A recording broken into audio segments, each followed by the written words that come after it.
Welcome to the deep dive. Today we are taking a massive plunge into the mind of Michel de Montaigne, the 16th century French nobleman whose greatest achievement was, well, writing a book about himself. It sounds so deceptively simple, doesn't it? But that single act writing, the essays, it really kicked off an intellectual revolution. I mean, philosophy at the time was all about external certainties. Right, God, the state, logic, ancient authority. All of it. And Right. Montaigne just looks inward and makes this completely audacious claim that the only thing he could ever truly know was himself. And he starts the whole work with this. It's almost an arrogant declaration. He says, the book's essence is me. If you're living in 1580, that must sound like pure ego. But his whole mission wasn't to teach you about the universe. It was to use himself as the one guaranteed sample size he had. That's it. The truth, for him, resided right there in his own messy, contradictory, constantly changing humanity. And that's the core paradox, isn't it? Because Montaigne was, fiercely conservative. Deeply. He was suspicious of chaos. He respected the monarchy, the church. He really believed that radical change just led to societal breakdown. And yet the method he chose, this unsparing, honest self-documentation, it became one of the most powerful engines of change in history. Precisely. By spending thousands of pages analyzing his appetites, his failings, his fears, his bodily functions even, Everything. he was showing that everyone, from the lowest peasant to the king of France, is subject to the exact same human flaws. He subtly strips the divine mandate from authority just by being honest about himself. So for you, our listener, this deep dive is really about understanding that radical self-honesty. It became a kind of shortcut. By truly knowing this one man, Montaigne, we get this startling, quick insight into universal human truths. So where do we start? His life began in 1533, and it was unconventional from day one, and that's largely thanks to his father, Pierre Acom, a wealthy merchant. His father basically decided Michel would be the subject of a huge philosophical experiment. An experiment designed to immerse him totally in classical culture. First, he was sent away to a wet nurse in a village. To keep him grounded, right? Yeah. Not some aristocratic bubble. Exactly. And then came the really radical part. The Latin. When he came back, his father hired a German tutor who spoke zero French. Montaigne was raised from infancy speaking only Latin. It was a new method his dad had seen in Italy. The idea was to make the classical language as natural as his mother tongue. And it worked. It worked so well that by the time he was 6, he enters college already fluent. Just think about that for a second, the context. He's a little kid reading Cicero and Virgil, just for fun, while the world around him is basically descending into complete chaos. Yeah, his adult life was played out against the backdrop of the horrific French wars of religion. The 16th century in France was defined by sectarian violence. I mean, the sources talk about a merchant being publicly burned alive in Bordeaux in 1559. And then Protestant violence erupting just a few years later. This was not a quiet academic environment. And that turbulence absolutely informed his later almost desperate need for some kind of internal order. And amidst all that danger, the foundational relationship of his life begins. Around 1558, he meets Etienne de la Boetie. His great friendship. La Boetie was a peer, a fellow magistrate, and just a brilliant mind, the perfect intellectual sparring partner. And he also introduced him to his most important intellectual resource, right? He did. Montaigne's favorite and most read book for his entire life was the French translation of Plutarch's Lives. And Plutarch is so vital here because why? Well, Plutarch's work is a series of comparative biographies. It's an ethical study of great men, their actions, their character. Montaigne just soaked this method up. He learned how to analyze character, but instead of analyzing Caesar or Mark Antony, He turned that Plutarchian lens on himself. the most complex subject he knew. So despite all this scholarly stuff, he wasn't just hiding in a library. He served on the Bordeaux City Council. He was elected mayor twice. He was involved in the Civil War. He was a man of the world, but the world was, taking its toll. It was exhausting. Public service was interrupted dramatically. I mean, he had to flee Bordeaux during a severe plague in 1585. Forcing him and his family to just wander the countryside. And later, he was briefly imprisoned in the Bastille. This constant external pressure is the reason his ultimate mission became seeking internal solitude. He realized the outside world was just completely unreliable. Okay, that background perfectly sets the stage for the method itself. Let's move on to this radical act of, as he saw it, stripping the mask. He believed we're all obscured by a mask that belongs more to our country, our time, our job than to our true selves. And this mask is what separates us. So the whole aim of the essays was to just take his off. And the hope, as André Gide later put it, was that by removing his own mask, others would recognize their common similarities underneath it all. If you see yourself in this great philosopher, you realize you're connected to everyone. And to do that, his writing style had to be unique. He insisted on it being simple, natural, completely unadorned. This meant he refused to hide or correct his flaws. Which is so counterintuitive. Why wouldn't a serious philosophical writer, clean up his work before publishing it? Because correcting those imperfections, however small, would misrepresent the man. He wanted you to see the raw, fluctuating product. He wasn't presenting a polished statue. He's presenting the living, breathing human. Exactly. His defining quote says it all. "My profession, my art is living." He says he presents his body structure, his veins, muscles, everything in place, not his actions, which are often just a result of chance. And this commitment even leads him to defend self-talk, something we would probably call vanity today, a major social no-no. He argues that forbidding self-talk is a rule for fools, not for saints, philosophers, or scholars. He's saying if you know yourself and you speak honestly, talking about yourself is necessary. And he backs it up with Horace, quoting that the attempt to avoid the minor fault of self-praise just leads you to the greater fault of silence. Invicium ducit culpae fuga. Fleeing one fault leads you into a vice.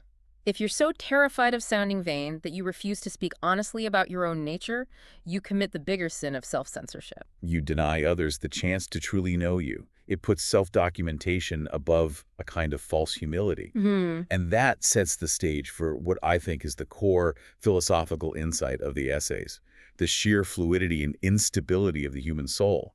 He just rejects that classical idea of a fixed, noble, unchanging self.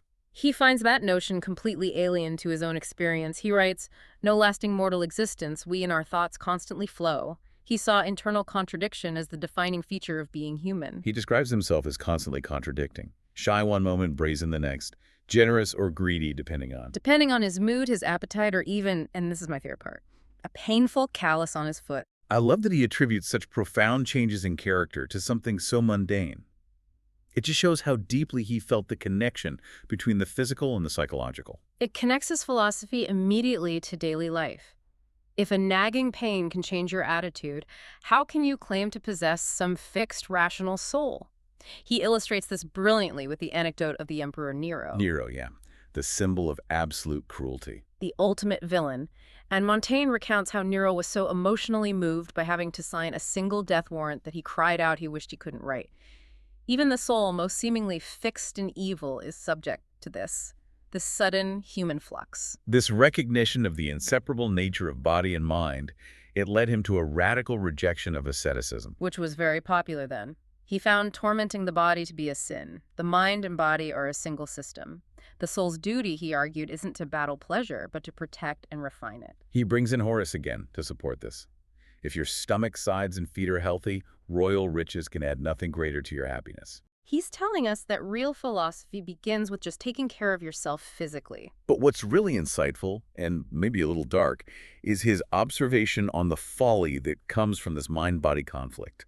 He calls humans terrible animals who loathe themselves. We count our natural pleasures as a curse. And we spend all our genius on self-condemnation. Exactly. He notes the irony that we show the most intellectual sophistication in our own self-hatred. We make ourselves the target of our own dangerous minds. That introspection, though, it leads us directly into his famous skepticism, his critique of certainty and judgment. If the self is unstable, how can our knowledge of the external world possibly be stable? This is a major takeaway. His guiding principle is so powerful. All wholesale judgments are rotten and dangerous. He details why certain knowledge is impossible, because you can't trust the delivery system. Your old senses. Your senses. Think about it. A person with jaundice sees everything as yellow. You press your eye, and suddenly one object becomes two. These aren't failures of the object. They're failures of the receiver. Yeah. Of us. Right. Montaigne concluded that objects actually change to conform to our nature, our condition, which effectively separates us from any objective reality. So we're not accessing reality as it is. We're accessing reality filtered through our own temporary, flawed physical condition. Which culminates in his final skeptical argument. For a person to be a true judge of truth, they would need to be outside of all changing conditions. Young, old, sick, healthy, awake, asleep. Everything. In short, a truly objective judge is one who doesn't exist. That kind of dizzying uncertainty must be terrifying, and Montaigne recognized this. When faced with the impossibility of certainty, his greatest enemy wasn't some philosophical argument, but just raw emotion. It was fear. He says it plainly. The thing I fear most is fear itself. He saw fear as the quickest, most paralyzing passion that just strips away reason. If you lose your reason, you lose everything. The examples he uses are so striking. He describes how fear can cause soldiers to mistake a moving flock of sheep for an advancing army, or how it can sometimes lead to this irrational heroism, like a Roman contingent terrified after a defeat against Hannibal. They just irrationally charge the enemy's strongest flank. And they only survive because the enemy can't comprehend such madness. Fear just destroys sense, one way or another. So, if the external world is unknowable and the self is in constant flux, what is left for us to do? What's the greatest task? Montaigne's answer is very clear. The greatest, most honorable work is to live correctly. Virtue isn't some spectacular public act. It's not showing off. No, it's the internal peace that comes from a clean conscience. He says if you act virtuously, you should do it simply because it brings you pleasure. The true measure of your worth is internal, not what other people think. Let's dedicate our final section to the things that really did ground him, starting again with that incredible friendship. Aloboe was the pinnacle. Montaigne said their bond was so profound they were halves of each other. But it wasn't a dependent relationship. He notes that even when they were separated, they found benefit, knowing the other was living and enjoying life for them. Enriching their shared unity, even across a distance. It was the purest form of connection he ever knew. Beyond friendship, he offers these almost clinical, really startling observations on human intimacy, specifically the bizarre relationship between pleasure and pain in sex. He notes how extreme pleasure often uses the language of pain and death. People talk of dying, or that feeling of morbidezza. He even brings up the anecdote of Flora the courtesan, who derived pleasure from painful things, like bite marks from her lover. And he connects us all back to philosophy. He suggests Socrates was right when he said the gods tied pain and pleasure together by their tails, so they're always bound together. It's a philosophical justification for human experience. And Montaigne applied that same unsparing scrutiny to the greatest moral question of his time, the discovery and conquest of the New World. He didn't see the Americas as some savage wilderness. He saw it as a new, young world that was still learning its ABC. Pure and uncorrupted.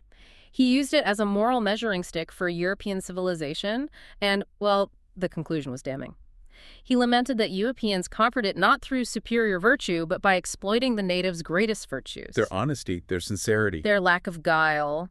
The Spanish lust for gold, pearls, and pepper led to horrific massacres. He saw these acts as beneath the bravery of war, because they were driven purely by greed against people who couldn't defend themselves. He applies his personal honesty outward to history. Ultimately, Montaigne recognized the instability of all human relationships. Even a friendship like his with Laborde was finite. So where did he find constant refuge? In the reliability of books? Yes. He saw reading as a form of commerce that was more stable and more our own. A quiet, predictable refuge in old age and loneliness. What an incredible legacy, built just on the determination, to be honest. It resonates across centuries. Sainte-Beuve captured it perfectly when he wrote about Montaigne's funeral. That's such a great passage. He noted that everyone who spoke about the dead man's philosophy was really just speaking about themselves. Every thought is an echo of him. And that's made even more poignant by the detail that only one person there was described as praying. Blaise Pascal. The great counter-philosopher. The skeptic's great rival, who would later build his own philosophy on seeking external absolute certainty. Montaigne's honest inquiry forced the greatest believer of the next century to formulate his entire argument in response. I think Montaigne's ultimate lesson for us, then, is that true wisdom comes from self-knowledge, from embracing contradiction and living consciously, rather than chasing some external certainty or grand achievement that might not even be your own. And the essential takeaway for you is Montaigne's adaptation of a piece of classical wisdom on how to live fully. He advises, "We must not delay understanding this. Living life fully is not related to the length of years, but to your capacity." Stop waiting for the perfect moment to start truly living, because, as he reminds us, using the words of Horace, you're just waiting for the river to flow past, but it flows and will flow for all time. The time to live and to know yourself is always right now. We hope this deep dive into Montaigne encourages you to Maybe pick up the essays and start your own path of self-discovery. Until next time.